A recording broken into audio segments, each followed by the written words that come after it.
ਤਾਂ ਮੈਨੂੰ ਅਸਤੀਫਾ ਦੇਣ ਦਾ ਕੋਈ ਨਹੀਂ, ਮੇਰਾ ਅਸਤੀਫਾ ਤਾਂ ਆ ਪਿਆ, ਜਦੋਂ ਮਰਜ਼ੀ ਕੱਢ ਕੇ ਲੈ ਜਾਣਾ।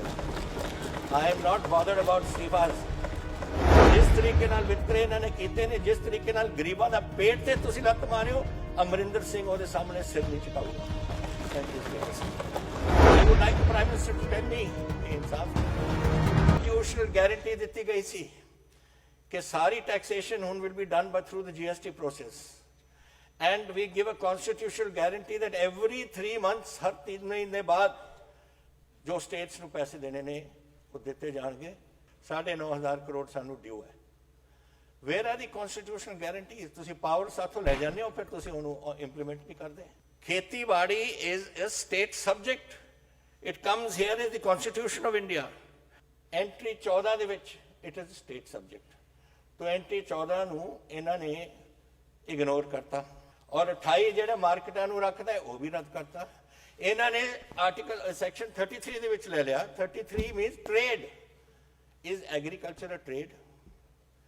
ਟ੍ਰੇਡ ਹੋ ਸਕਦੀ ਹੈ ਜਿਹੜੀ ਤੁਸੀਂ ਖਰੀਦ ਔਰ ਫਰੋਖਤ ਕਰਦੇ ਹੋ, ਤੁਸੀਂ ਮੰਡੀਆਂ ਦੇ ਬਾਹਰਲੇ ਪਾਸੇ ਜਾ ਕੇ ਆਪਣੀ ਚੀਜ਼ਾਂ ਦੇ ਖਰੀਦਦੇ ਹੋ ਜਾਂ ਵੇਚਦੇ ਹੋ, ਲੇਕਿਨ ਆਹ ਟ੍ਰੇਡ ਤਾਂ ਨਹੀਂ। ਤੁਸੀਂ ਕਨਸਟੀਟਿਊਸ਼ਨ ਨੂੰ ਅਮੈਂਡਮੈਂਟ ਜਿਸ ਤਰੀਕੇ ਨਾਲ ਸੋਚਦੇ ਹੋ, ਯੂ ਮੇਕ ਇਟ ਆਊਟ ਇਨ ਸੱਚ ਅ ਵੇ ਕਿ ਤੁਹਾਨੂੰ ਕਨਵਿੰਸ ਆਪਣੇ ਆਪ ਨੂੰ ਤੁਸੀਂ ਕਰ ਲਓ, ਪਰ ਦੁਨੀਆ ਨੂੰ ਕਨਵਿੰਸ ਨਹੀਂ ਤੁਸੀਂ ਕਰ ਸਕਦੇ।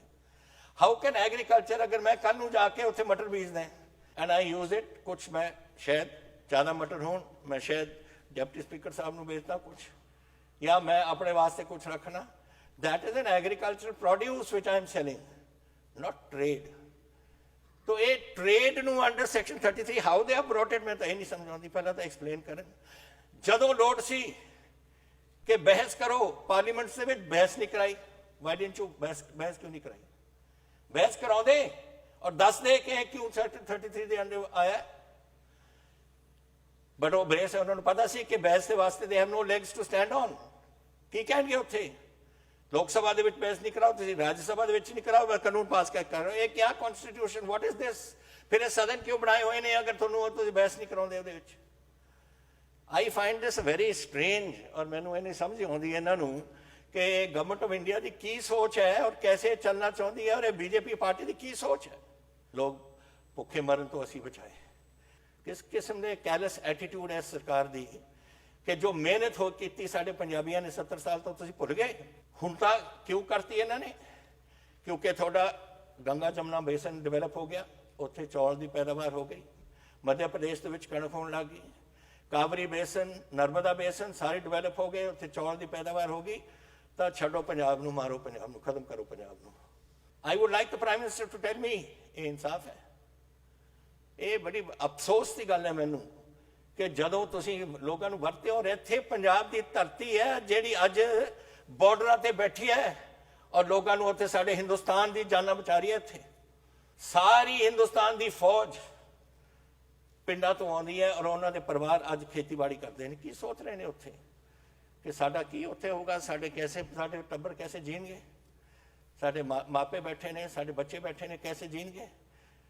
ਇਹ ਕੀ ਕਰ ਰਹੀ ਹੈ ਗਵਰਨਮੈਂਟ ਦੇ ਵਿੱਚ? ਕੋਈ ਦਿਨ ਲੰਘਦਾ ਜਿੱਥੇ ਸਾਡੇ ਕੋਈ ਜਵਾਨ ਨਹੀਂ ਇੱਥੇ ਸ਼ਹੀਦ ਹੁੰਦੇ? ਸਭ ਪਿੰਡਾਂ ਤੋਂ ਆਉਂਦੇ ਨੇ, ਸਾਰੇ ਖੇਤੀਬਾੜੀ ਦੇ ਨਾਲ ਨਿਰਭਰ ਨੇ। ਉਹ ਕੀ ਸੋਚਦੇ ਨੇ? ਬੋਲ ਨਹੀਂ ਸਕਦੇ, ਲੇਕਿਨ ਦਿਲ ਦੇ ਵਿੱਚ ਤਾਂ ਉਹਦੀ ਸੱਟ ਵੱਜਦੀ ਹੈ ਨਾ ਕਿ ਮੇਰੇ ਪਰਿਵਾਰ ਦੇ ਨਾਲ ਕੀ ਹੋ ਰਿਹਾ ਕੁਛ। ਇਹ 1.57% 57% ਲੋਕ ਨੇ ਪੰਜਾਬ ਦੇ ਜੋ ਇੱਥੇ ਦੇਸ਼ ਨੂੰ ਰੱਖਿਆ ਕਰਦੇ ਨੇ, ਦੇਸ਼ ਨੂੰ ਅੰਨ ਦਿੰਦੇ ਨੇ ਔਰ ਦੇਸ਼ ਨੂੰ ਬਚਾਉਂਦੇ ਨੇ ਜਦੋਂ ਸੰਕਟ ਆਉਂਦਾ। ਤੁਸੀਂ ਇਹ ਵੀ ਭੁੱਲ ਜਾਂਦੇ ਹੋ ਸਾਰੀਆਂ ਗੱਲਾਂ। ਸਾਰੇ ਕਿਸਾਨਾਂ ਦੇ ਨਾਲ ਹਮਦਰਦੀ ਹੈ ਇਸ ਹਾਊਸ ਦੀ, ਔਰ ਅਸੀਂ ਤੁਹਾਡੇ ਨਾਲ ਅਖੀਰਲੇ ਦਮ ਤੱਕ ਅਸੀਂ ਤੁਹਾਡੇ ਨਾਲ ਖੜਾਂਗੇ। ਲੇਕਿਨ ਹੁਣ ਤੁਹਾਡਾ ਕੰਮ ਹੈ ਸਾਡੇ ਨਾਲ ਖੜਨਾ। ਮੈਂ ਕਿਹਾ ਸੀ ਪਹਿਲਾਂ ਕਿ ਲੋਕ ਕੁਝ ਕਹਿੰਦੇ ਨੇ ਕਿ ਤੁਸੀਂ ਇਹ ਗੱਲਾਂ ਕਿਉਂ ਕਰਦੇ ਹੋ? ਕਰਨੀਆਂ ਪੈਂਦੀਆਂ ਨੇ। ਬਿਕੋਜ਼ ਮੈਂ ਔਖੀ ਘੜੀ ਦੇ ਵਿੱਚ ਪੰਜਾਬ ਦੇਖਿਆ। ਮੈਂ ਦੇਖਿਆ ਜਦੋਂ 35,000 ਪੰਜਾਬੀ ਇੱਥੇ ਉਹਨਾਂ ਦਾ ਖੂਨ ਡੁੱਲਿਆ ਸੀ ਪੰਜਾਬ 'ਚ। ਮੈਂ ਨਹੀਂ ਚਾਹੁੰਦਾ ਕਿ ਇਹ ਕੰਮ ਫੇਰ ਹੋਵੇ ਇੱਥੇ। ਔਰ ਸਾਡਾ ਗੁਆਂਢੀ ਮੁਲਕ ਕੋਈ ਮੌਕਾ ਨਹੀਂ ਛੱਡਦਾ ਜਦੋਂ ਤਾਈਂ ਇੱਥੇ ਆ ਕੇ ਕੋਈ ਰੌਲਾ ਨਹੀਂ ਪਾਉਂਦੇ। ਮੈਂ ਜਾਣਦਾ I am home minister also of the state, I am chief minister also. ਔਰ ਇਹ ਜਿਹੜਾ ਅਗਰ ਇਹਦਾ ਹੱਲ ਨਹੀਂ ਨਿਕਲਦਾ ਤੇ ਇਹ ਮੂਵਮੈਂਟ ਵਧੇਗੀ, ਘਟੇਗੀ ਨਹੀਂ। ਇਹੀ ਹੋਇਆ ਸੀ 1984 ਤੋਂ ਬਾਅਦ, ਇਹੀ ਹੋਇਆ ਸੀ 90 ਦੇ ਵਿੱਚ। ਕਿੰਨੇ ਬੰਦੇ ਸ਼ਹੀਦ ਕੀਤੇ ਨੇ। ਆਪਾਂ ਚਾਹੁੰਦੇ ਹਾਂ ਕਿ ਇੱਥੇ ਆਬ ਹਵਾ ਖਰਾਬ ਹੋਵੇ ਸਾਡੇ ਪੰਜਾਬ ਦੀ। ਕੌਣ ਆਊਗਾ ਇੱਥੇ ਇੰਡਸਟਰੀ ਲੈ ਕੇ? ਅੱਜ ਇਹ 3 ਸਾਲਾਂ ਦੇ ਵਿੱਚ 60,000 ਕਰੋੜ ਰੁਪਈਆ ਪੰਜਾਬ ਦੀ ਇਨਵੈਸਟਮੈਂਟ ਦੇ ਵਿੱਚ ਆਇਆ ਹੈ, ਜੋ ਲੋਕ ਲੈ ਕੇ ਆਏ ਨੇ। ਇਹ ਆਇਆ ਜੋ ਧਰਤੀ ਦੇ ਉੱਪਰ ਲੱਗ ਰਿਹਾ ਸਾਡਾ ਇੰਡਸਟਰੀ। ਦੇਖੋ ਕਿੰਨੇ ਇੱਥੇ ਸਾਡੀ ਇਕਨੋਮੀ ਕਿਸ ਤਰੀਕੇ ਨਾਲ ਇਨਕਰੀਜ਼ ਕਰੇਗੀ, ਸਾਡੇ ਇਹ ਦੇਖੋ ਕਿੰਨੇ ਨੌਕਰੀਆਂ ਦੇ ਸਾਧਨ ਬਣਨਗੇ, ਉਹਨਾਂ ਦਾ ਆਪਾਂ ਨੂੰ ਸੋਚਣਾ ਪਊ। ਦੈਟ ਇਜ਼ ਵਾਈ ਸਪੀਕਰ ਸਾਹਿਬ ਇਹ ਬਹੁਤ ਜ਼ਰੂਰੀ ਹੈ ਕਿ ਇਸ ਕੰਮ ਨੂੰ ਆਪਾਂ ਰੋਕੀਏ। ਅਸੀਂ ਕਿਸਾਨ 11,000 ਕਰੋੜ ਰੁਪਈਆ ਦਾ ਸਾਡਾ ਨੁਕਸਾਨ ਹੋਣਾ ਹੈ, ਔਰ ਸਾਡੀ ਮੰਡੀ ਬੋਰਡ ਹੈ ਉਹਦਾ 4 ਤੋਂ ਲੈ ਕੇ 5,000 ਕਰੋੜ ਦਾ ਨੁਕਸਾਨ ਹੈ। ਔਰ ਮੰਡੀ ਬੋਰਡ ਬਗੈਰ ਪਿੰਡਾਂ ਦੀ ਡਿਵੈਲਪਮੈਂਟ ਨਹੀਂ ਹੋਣੀ, ਨਾ ਤੁਹਾਡੇ ਲਿੰਕ ਰੋਡ ਬਣਨੇ ਨੇ, ਨਾ ਪਿੰਡਾਂ ਦੀ ਡਿਵੈਲਪਮੈਂਟ ਹੋਣੀ ਹੈ। ਫਿਰ कैसे ਚੱਲੂਗਾ ਸਾਡਾ ਪੰਜਾਬ? ਹੁਣ commission of agriculture cost and prices ਨੇ ਕਿਹਾ ਹੈ ਕਿ ਫਰਟੀਲਾਈਜ਼ਰ ਨੂੰ ਹੁਣ ਆਪਾਂ ਜਿਹੜੀ ਸਬਸਿਡੀ ਦਿੰਦੇ ਆ ਉਹ ਕੱਟ ਕੇ ਹਰ ਕਿਸਾਨ ਨੂੰ ਹਰ ਫਸਲ ਵਾਸਤੇ 2,500 ਰੁਪਈਆ ਦੇ ਦਿਓ। 2,500 ਰੁਪਈਏ ਨਾਲ ਪੂਰੀ ਫਸਲ ਦੀ ਆ ਜੂਗੀ। Out of a total annual fertiliser subsidy of 80,000 crore, 80,000 crore ਹੈ ਪੂਰੇ ਦੇਸ਼ ਦੀ ਫਰਟੀਲਾਈਜ਼ਰ ਸਬਸਿਡੀ, ਉਹਦੇ ਵਿੱਚੋਂ ਪੰਜਾਬ ਦੀ 5,000 ਕਰੋੜ। ਪੰਜਾਬ ਦੀ ਇੰਟਾਈਟਲਮੈਂਟ ਇਸ 'ਚ ਇਹ ਹੁਣ ਉਸ ਹਿਸਾਬ ਨਾਲ ਕੱਟ ਕੇ 800 ਕਰੋੜ ਰਹਿ ਜਾਣੀ ਹੈ, which is 4,000 crore loss to the Punjab farmer. It will increase the cost of cultivation by 4,000 rupees per acre. Now, ਇਹ ਹਾਲੇ ਲੋਕਾਂ ਦੇ ਮਨ 'ਚ ਆਈਆਂ ਨਹੀਂ ਗੱਲਾਂ, ਪਰ ਇਹ ਆਉਣੀਆਂ ਨੇ, ਔਰ ਇਹ ਸਾਡਾ ਕੰਮ ਇਸ ਸਦਨ ਦਾ ਹੈ, ਇਹਦਾ ਸਾਹਮਣਾ ਕਰੀਏ ਅਸੀਂ। ਮੈਂ ਤੁਹਾਨੂੰ ਇਹ ਗੱਲ ਇਸ ਹਾਊਸ ਨੂੰ ਬੇਨਤੀ ਕਰਨਾ ਚਾਹੁੰਦਾ ਸਪੀਕਰ ਸਾਹਿਬ ਕਿ ਇਹ ਇੱਕ ਸਮੇਂ ਆ ਗਿਆ, ਪੰਜਾਬ ਨੂੰ ਇਕੱਠਾ ਹੋਣਾ ਪਊ ਔਰ ਆਪਣੇ ਕਿਸਾਨੀ ਨਾਲ ਖੜਨਾ ਪਊ। ਅਸੀਂ ਖੜੇ ਹਾਂ, ਮੈਨੂੰ ਪਤਾ ਹੈ ਇਹ ਹਾਊਸ ਵੀ ਖੜਾ ਹੈ ਉਹਨਾਂ ਦੇ ਨਾਲ। ਆਪਾਂ ਕਾਨੂੰਨ ਕੀਤਾ ਹੈ, we have to face it. Centre ਨਹੀਂ ਇਹਨੂੰ ਪਸੰਦ ਕਰੇਗੀ, ਨਾ ਕਰੇ। ਇੱਥੋਂ ਗਵਰਨਰ ਸਾਹਿਬ ਦੇਣਗੇ ਪਰਮਿਸ਼ਨ, ਪਤਾ ਨਹੀਂ ਦੇਣਗੇ ਜਾਂ ਨਹੀਂ ਦੇਣਗੇ, ਨਾ ਦੇਣ। ਫਿਰ ਇਹਨੇ ਜਾਣਾ ਪਾਰਲੀਮੈਂਟ ਕੋਲ, ਪ੍ਰੈਜ਼ੀਡੈਂਟ ਕੋਲ, ਰਾਸ਼ਟਰਪਤੀ ਜੀ ਦੇਣਗੇ ਜਾਂ ਨਹੀਂ ਦੇਣਗੇ, ਇਹ ਵੀ ਨਹੀਂ ਸਾਨੂੰ ਕਹਿ ਸਕਦਾ। ਲੇਕਿਨ ਅਸੀਂ ਵੀ ਵਿਲ ਫਾਈਟ ਦਿਸ। ਇਸ ਬੈਟਲ ਨੂੰ ਅਸੀਂ ਲੈ ਕੇ ਜਾਵਾਂਗੇ ਹਰ ਅਦਾਲਤ ਦੇ ਵਿੱਚ ਜਿੱਥੇ ਸਾਨੂੰ ਲੋੜ ਪਈ ਹੈ।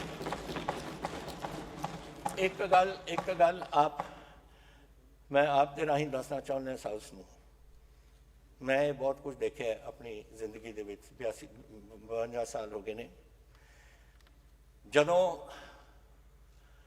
ਬਲੂ ਸਟਾਰ ਹੋਇਆ ਸੀ ਉਦੋਂ ਮੈਂ ਅਸਤੀਫਾ ਦਿੱਤਾ ਪਾਰਲੀਮੈਂਟ 'ਚ। ਮੈਂ ਲੋਕ ਸਭਾ ਦੇ ਵਿੱਚ ਸੀ ਕਿ ਮੈਂ ਸਮਝਦਾ ਦੋ ਚੀਜ਼ਾਂ ਹੁੰਦੀਆਂ ਨੇ ਜਿਹਦੇ ਨਾਲ ਆਬ ਹਵਾ ਕਿਸੇ ਦੇਸ਼ ਦੀ ਵਿਗੜ ਸਕਦੀ ਹੈ, ਕਿਸੇ ਸਰਕਾਰ ਦੀ ਵਿਗੜ ਸਕਦੀ ਹੈ ਔਰ ਦੇਸ਼ ਦੀ ਵਿਗੜ ਸਕਦੀ ਹੈ। ਇੱਕ ਧਾਰਮਿਕ ਟਕਰਾਓ, ਔਰ ਇੱਕ ਅਗਰ ਤੁਸੀਂ ਕਿਸੇ ਦੇ ਪੇਟ ਤੇ ਤੁਸੀਂ ਲੱਤ ਮਾਰੋ। ਅੱਜ ਪੇਟ ਤੇ ਲੱਤ ਮਾਰੀ ਜਾ ਰਹੀ ਹੈ। ਮੈਂ ਉਦੋਂ ਅਸਤੀਫਾ ਦਿੱਤਾ, ਫਿਰ ਬਰਨਾਲਾ ਸਰਕਾਰ ਦੇ ਵਿੱਚ ਮੈਂ ਸੀ ਐਗਰੀਕਲਚਰ ਔਰ ਦਿਹਾਤੀ ਵਿਕਾਸ ਦਾ ਵਜ਼ੀਰ, ਉਦੋਂ ਵੀ ਮੈਂ ਅਸਤੀਫਾ ਦਿੱਤਾ ਜਦੋਂ ਉਹਨਾਂ ਨੇ ਬਲੈਕ ਥੰਡਰ ਕੀਤਾ। ਤਾਂ ਮੈਨੂੰ ਅਸਤੀਫਾ ਦੇਣ ਦਾ ਕੋਈ ਨਹੀਂ, ਮੇਰਾ ਅਸਤੀਫਾ ਤਾਂ ਆ ਪਿਆ, ਜਦੋਂ ਮਰਜ਼ੀ ਕੱਢ ਕੇ ਲੈ ਜਾਣਾ। I am not bothered about ਅਸਤੀਫਾਸ। ਮੈਂ ਆਪਣੇ ਵਾਸਤੇ, ਮੈਨੂੰ ਕੱਢਣਾ ਚਾਹੁੰਦੇ ਨੇ ਮੈਨੂੰ ਕੱਢ ਦੇਣ, ਮੈਨੂੰ ਕੋਈ ਪਰਵਾਹ ਨਹੀਂ। ਮੇਰੀ ਸਰਕਾਰ ਡਿਸਮਿਸ ਕਰ ਦੇਣ। I have no problem. ਅਸੀਂ ਲੋਕਾਂ ਦੀ ਕਚਹਿਰੀ ਜਾਵਾਂਗੇ, ਫਿਰ ਅਗਰ ਸਾਨੂੰ ਕੱਢਣਾ ਹੈ ਕੱਢ ਦੇਣ, ਸਾਨੂੰ ਕੋਈ ਪ੍ਰੋਬਲਮ ਨਹੀਂ। ਲੇਕਿਨ ਬੇਇਨਸਾਫੀ ਜੋ ਹੋਈ ਹੈ ਸਾਡੇ ਕਿਸਾਨਾਂ ਨਾਲ, ਜਿਸ ਤਰੀਕੇ ਨਾਲ ਵਿਤਕਰੇ ਇਹਨਾਂ ਨੇ ਕੀਤੇ ਨੇ, ਜਿਸ ਤਰੀਕੇ ਨਾਲ ਗਰੀਬਾਂ ਦਾ ਪੇਟ ਤੇ ਤੁਸੀਂ ਲੱਤ ਮਾਰਿਓ, ਅਮਰਿੰਦਰ ਸਿੰਘ ਉਹਦੇ ਸਾਹਮਣੇ ਸਿਰ ਨਹੀਂ ਝੁਕਾਊਗਾ। Thank you speaker Sahib. Latest news updates ਲਈ ਪੰਜਾਬ ਟਾਈਮਜ਼ ਦੇ YouTube ਚੈਨਲ ਨੂੰ ਸਬਸਕ੍ਰਾਈਬ ਕਰੋ ਅਤੇ ਬੈਲ ਆਈਕਨ ਨੂੰ ਦਬਾਓ ਤਾਂ ਜੋ ਤੁਹਾਨੂੰ ਨੋਟੀਫਿਕੇਸ਼ਨ ਮਿਲ ਸਕਣ।